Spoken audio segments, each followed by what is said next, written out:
Hi everyone, I am Grace. I work as a teacher and live in the United States with my cat. Today is a special day.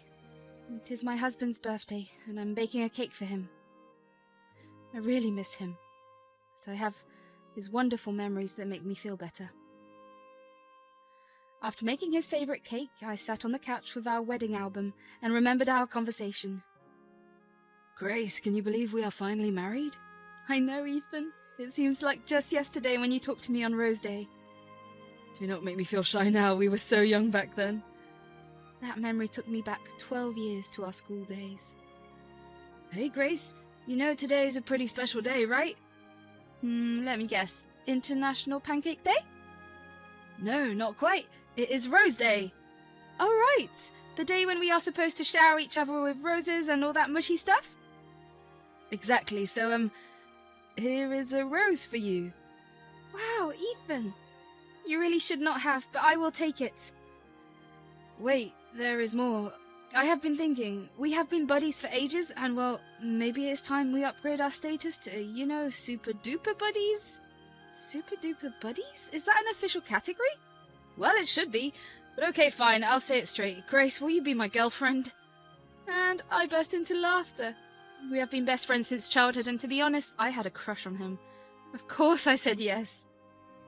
Ethan, you are one of a kind, you know that? Sure, why not? I'm up for the challenge of being a super duper buddy. Yes, success! Your charm knows no bounds. And so, our story began on a day of roses and hilariously bold confessions. Little did we know that our super duper buddy status would lead to countless adventures and endless laughter. I was teasing Ethan on our wedding day and he was blushing. You are my world, Grace. And now that we are officially a family, nothing can tear us apart. Nothing? Yep, not even death. Shh, don't say that. I'm not going anywhere. And he hugged me tightly. Little did we know, life was about to take a harsh turn. We came back from our beautiful honeymoon and started leading our normal life. My in-laws, Veronica, and Andrew were living close to us and we used to meet on weekends. Andrew was quite supportive, but Veronica was not that much close to me, but nor did she treat me badly, so it was going okay. On Sunday we had dinner at their house and then started our drive back home. Ethan was looking tired. Are you okay? You look different. I am so tired. What happened? Okay, let me drive. No, we are almost home. Are you sure? Yes. Suddenly our car hit the divider and everything turned upside down before I could even understand what was happening. An ambulance came and took us to the hospital. The next day, I woke up in the hospital and my in-laws were by my side. What happened yesterday? Where is Ethan? Oh, you dear. Ethan is in another ward. What exactly happened yesterday? He was tired, so I said I would drive, but we were so close to home and then suddenly we had an accident. Why did you let him drive? You're the cause of this accident. Today, because of you, your son is what? What happened to Ethan? I want to see him, please. Andrew took me to Ethan's room and what I saw inside was shocking.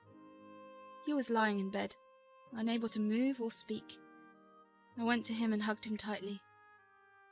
Ethan, what happened to you? Ethan tried to speak but could not move his lips. Andrew told me he was paralyzed. The accidents had been terrible for him. I couldn't accept this fact that he could not move, walk or talk to me anymore. How is this even possible? The doctor advised keeping him at the hospital for further tests. I went home, unable to process what had happened to us. Life had been so cruel to Ethan. He had worked hard and achieved so much at a young age, and this accident was a harsh blow. After the accident, my mother-in-law started ignoring my calls and messages, just when I needed their support the most. I called Andrew. Hello, Andrew. Hi, dear. How are you holding up? I'm okay. When we meet, I really need to talk. I understand it has been tough for you. Veronica and I will come tomorrow. I overheard Veronica saying in the background, I do not want to meet that girl. It's okay if you're busy. You do not have to come. No, we are coming. Okay, thanks. Veronica was being harsh to me because she believed the accident was my fault. I was already burdened with guilt. Maybe if I had stopped Ethan from driving, the accident might have been avoided. The next day, Veronica and Andrew came to see me. Hi, dear. Hello. You look sad. It has been 2 months and I think you should get back to your routine. I cannot bear to see Ethan like this. The doctor says there has been no improvement. I cannot live with this reality. I know. It is hard for us too. He is our son. I'm sure he would also be sad to see you like this, so take my advice and go back to work. Veronica sat there silently, not saying a word. I tried to talk to her.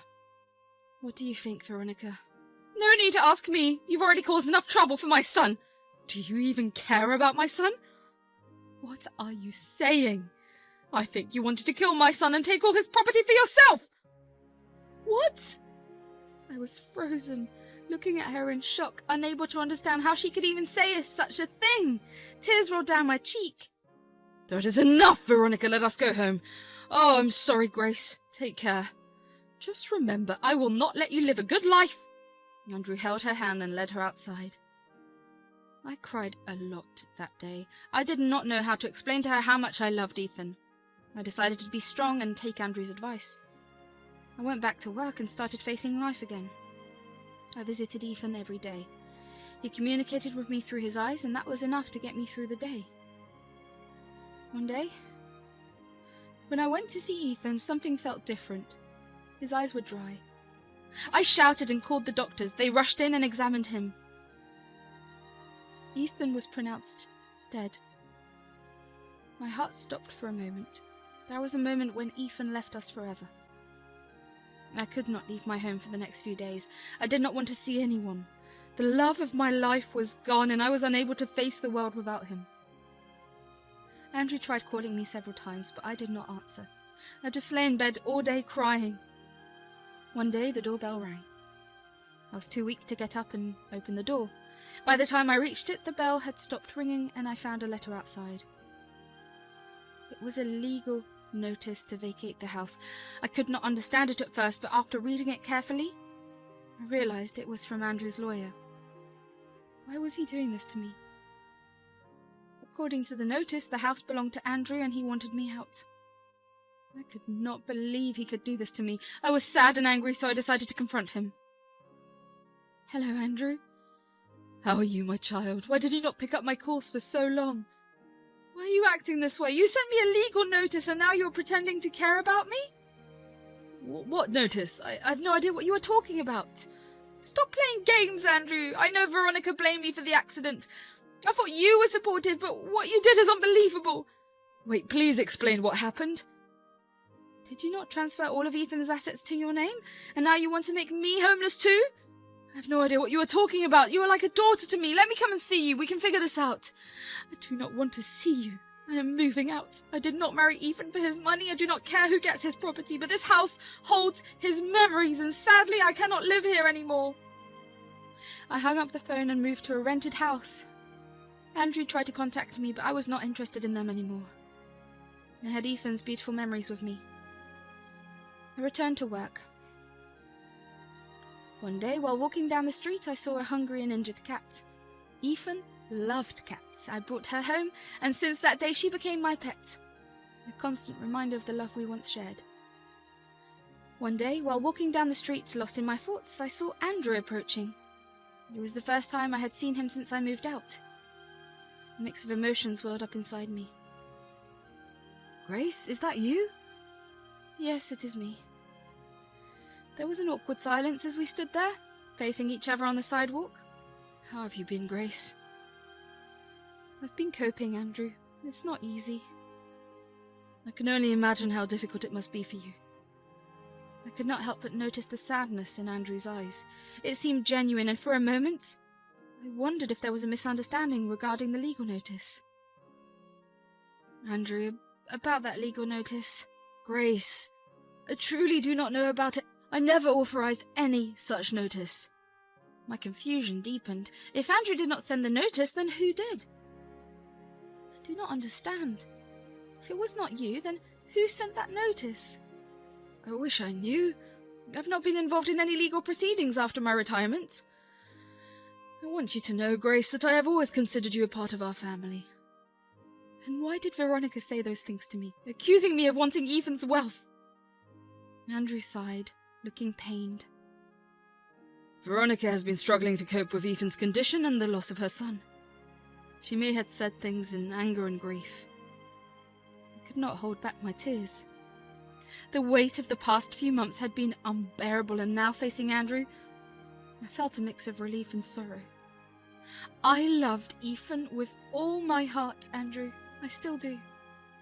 I know you did, Grace, and I believe you.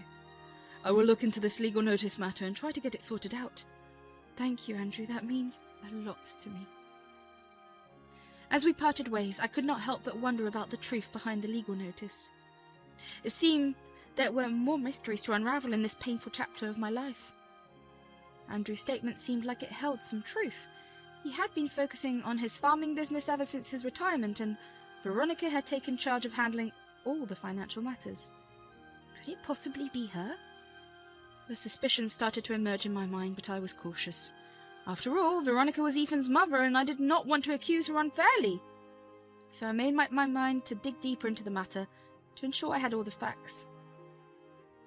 As time went by, I became more and more worried about the legal notice. It felt like a puzzle with missing pieces, and it bothered me a lot. I knew I had to investigate further to find out what really happened. So I asked a police friend who was good at solving mysteries and was ready to help me. Together we looked into where the legal notice came from. We tried to reach the lawyer as well, but he was out of the country. We carefully followed all the clues, both on paper and online, hoping to find something that would tell us who sent it. It took a lot of time, but I was determined to discover the truth. Finally, after weeks of searching, my friend managed to get a conversation between Veronica and the lawyer. We also found a digital trail that pointed to Veronica. The proof was clear. Veronica had sent the legal notice, and it seemed that Andrew did not know about it. She had played well by transferring all the assets to Andrew's name so that no one would doubt her. I was sad and surprised by how much she disliked me. I went to Veronica's house when Andrew was not there because I wanted to talk to her, alone first, to see if she would tell the truth. I rang her doorbell. "Why are you here? I did not want to see you. It would be better if you leave." I did not pay attention to her and walked in, sitting on the couch. "This is also my father-in-law's house. You cannot just kick me out. You caused our son's death, and we do not consider you part of our family anymore. Please be polite, Veronica. You will not have much to say in a few minutes. What do you mean?" I could see the apprehension in Veronica's eyes, a sense that she knew her secret was on the verge of being exposed. I've been trying to understand why that legal notice was sent. I needed to know the truth. "What notice?" "The one because of which I had to leave our house." "I do not know what you are saying. I do not understand these legal things." "Oh, really? Do you know Mr. Johnson, the lawyer?" "No." Try harder to remember. "I told you, Grace, I had nothing to do with it." "Your denials will not work anymore, Veronica. I have concrete evidence that you sent the notice." "What do you have?" I played the audio in which there was a conversation between the lawyer and Veronica. Veronica's face paled as she realized the gravity of the situation. She shifted uncomfortably in her chair. "How did you—" "I had help, Veronica. The truth was bound to come out eventually." "Grace, you are smarter than I expected. So now that you have got to know it is me, and do not want you to have Ethan's assets, why are you here? Just leave my house." "I'm glad you accepted the truth, Veronica. The truth is, I loved Ethan with all my heart, and his assets are not just a property for me. His memories lie in all those things. We can share his assets." "I do not want to share anything belonging to my son with his killer." Before I said something, I heard Andrew's voice. "Shut up, Veronica. You have said enough." I and Veronica looked back in shock. Andrew was already home and had heard everything. I did not want Andrew to know the matter so soon. First, I wanted to settle it with Veronica. Unfortunately, he heard everything, and he looked hurt. "Andrew, you went to the farmer's market. How did you come back so soon?" "I forgot my wallet, but I'm glad I came home. Otherwise, I would have never understood what you have done." "It's not like that. I can explain." "Oh, so you have an explanation? Please explain what you have done. I never thought my wife would keep me in the dark." "Actually, I got insecure about Ethan's property and wanted it to be safe with us. Grace is his wife, and after Ethan, the property belongs to her." "No. I never wanted her to be his wife, but Ethan was crazy for her, and I didn't want him to dislike me, because I was refusing his marriage." Why do you have so many issues with Grace? She is the purest soul. I knew she was not good for Ethan, and look! Because of her, Ethan left us! Stop it, Veronica! You said I am responsible for my husband's death, and since that day, I have been dying inside every day, but let me make it clear, I was not the reason for the accident. It was just bad timing. Whatever. I never wanted you to be in his life, and now Ethan is not here. I do not want you to enjoy his property. Why did you transfer everything into my name? Because I did not want to seem bad in your eyes. If I transferred assets to my name, you would have supported Grace and given her everything back. It's not about Ethan. I know you, Veronica. You are being selfish. Have you forgotten your past mistakes? I gave you a fair chance and you are repeating the same things again? Past mistakes?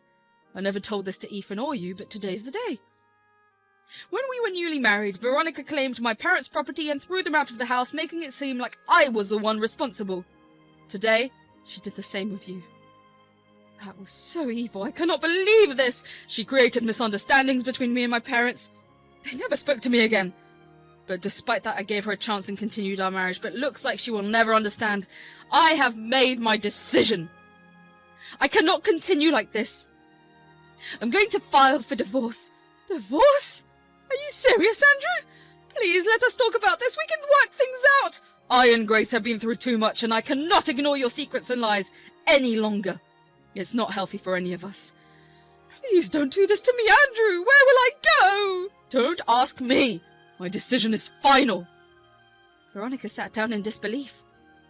Tension in the room was heavy. I never imagined something like this would happen. I know I messed up by transferring the assets. I did it out of fear. I was scared that if I didn't, Grace would take everything and leave us with nothing. Veronica, I never wanted any of this. I didn't even know about the assets until now. Ethan loved you, and I didn't want to come between you. Enough explanation, Veronica. Just get out of my house. I'll see you in court. Veronica started crying, but she understood that nothing was going to work out. After some time, she left home. Andrew, I didn't want to create problems between you and Veronica. I didn't want to be the cause of more tension in your marriage. This is not your fault, Grace. This is just a reflection of her actions. Andrew, I'm so sorry for everything. You don't have to say sorry. You have lost everything. You're like a daughter to me, and I have decided for you. What is it? I'm giving you half of my assets. No, I didn't do all this to get property. I just wanted Veronica to realize her mistakes. But I want you to keep it, Grace. We're connected through Ethan's memory, and I'm sure he wants you to have a home. As I remembered Ethan and me living in our beautiful house, tears came into my eyes. Thank you so much, Andrew. You are like a daughter, Grace. Feel free to call me whenever you need anything. Sure. And I went home. My revenge had been served. Veronica got a punishment for what she did, and I was back at home. I knew it would not be easy to live without Ethan. I was determined to rebuild my life and find a way to honor Ethan's memory with love.